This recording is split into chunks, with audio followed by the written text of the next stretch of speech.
Fala, torcedor, eu sou o Rafael Andrade, esse é o canal Conhecimento FC, trazendo mais conhecimento para você.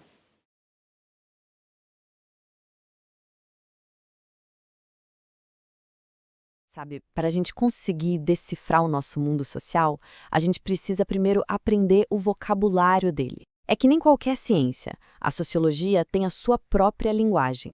Então, vamos juntos mergulhar nesses conceitos fundamentais. E é justamente essa linguagem que nos ajuda a enxergar padrões, a ver uma lógica onde antes parecia só uma confusão de eventos do dia a dia. A sociologia, no fundo, nos dá as ferramentas para tornar o que é complexo em algo que a gente consegue entender.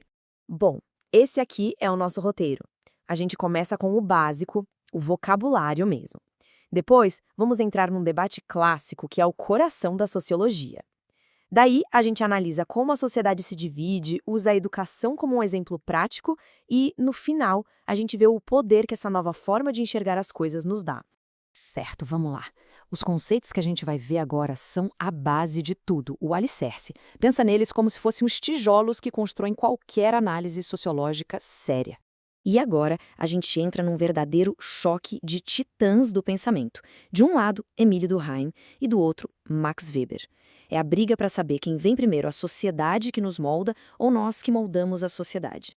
A grande pergunta é essa, né? A gente é tipo uma marionete guiada pelas regras sociais que já existem? Ou somos nós, os donos do espetáculo, que criamos e mudamos essas regras? Essa tensão aí é o que move boa parte da sociologia. Para Durkheim, a resposta era bem clara. A gente não inventa as regras do jogo. Nós já nascemos numa sociedade que tem normas, leis, costumes, e tudo isso é imposto pra gente, quer a gente goste ou não. Pensa na língua que a gente fala ou nas leis de trânsito. Ninguém nos perguntou se a gente concordava, elas já estavam aí. E como é que a gente identifica um fato social? É só olhar se ele tem 3 características. Vamos pegar o exemplo das leis.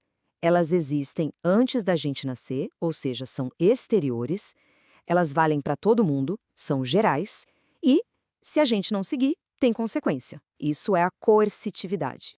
O próprio Durkheim resumiu isso perfeitamente. Essas maneiras não são uma escolha pessoal nossa, de cada um. São, na verdade, forças sociais que vêm de fora para dentro e vão nos moldando. Aí chega o Max Weber e vira o tabuleiro. Para ele, a sociedade é o resultado das nossas ações, das nossas escolhas. Nós somos agentes ativos que, baseados nos nossos valores, criamos o mundo social. O que importa não é só a regra em si, mas a intenção e o sentido que cada pessoa dá para o que faz. Ok, vamos sair um pouco da teoria e ver como essa briga entre indivíduo e estrutura acontece na prática, na forma como as sociedades se dividem e se organizam em grupos. Toda sociedade, não importa qual, tem algum tipo de hierarquia. A estratificação social é só um nome técnico que a gente dá para esse sistema de organização em camadas, sabe? Em estratos. E o mais interessante é ver como os critérios para essa divisão foram mudando com o tempo. A gente saiu de uma sociedade onde o seu nascimento definia tudo e chegou numa em que a profissão e principalmente a renda se tornaram centrais. E claro, se a gente está falando de divisão social, é impossível não chamar Karl Marx para a conversa. Para ele, essa divisão não é nada pacífica. Pelo contrário, ela é o palco de um conflito que nunca para.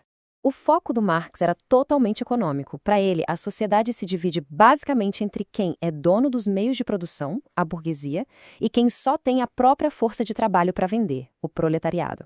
E essa relação, por natureza, gera um conflito de interesses.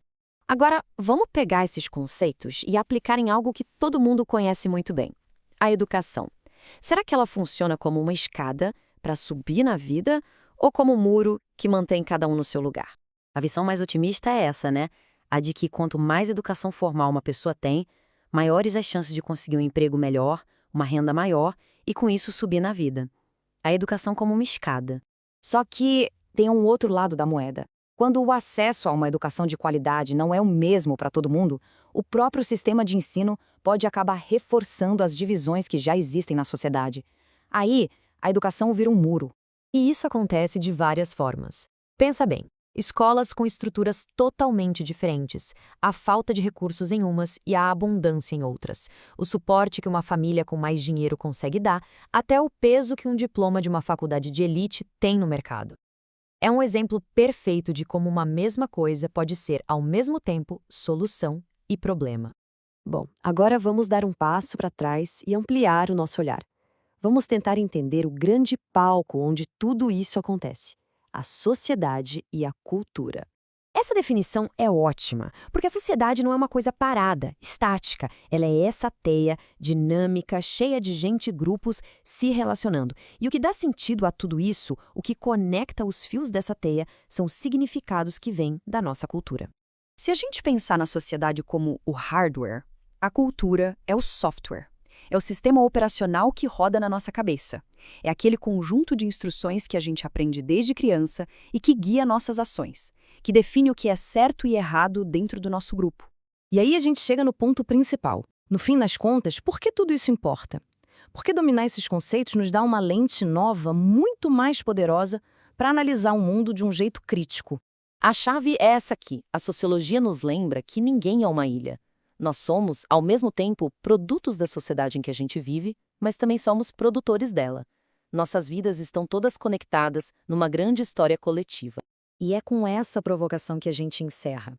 A ideia aqui nunca foi dar respostas prontas, mas sim oferecer as ferramentas, entregar um novo vocabulário. Agora, com essas ferramentas em mãos, como o mundo social passa a ser percebido? A resposta, agora, está com quem olha.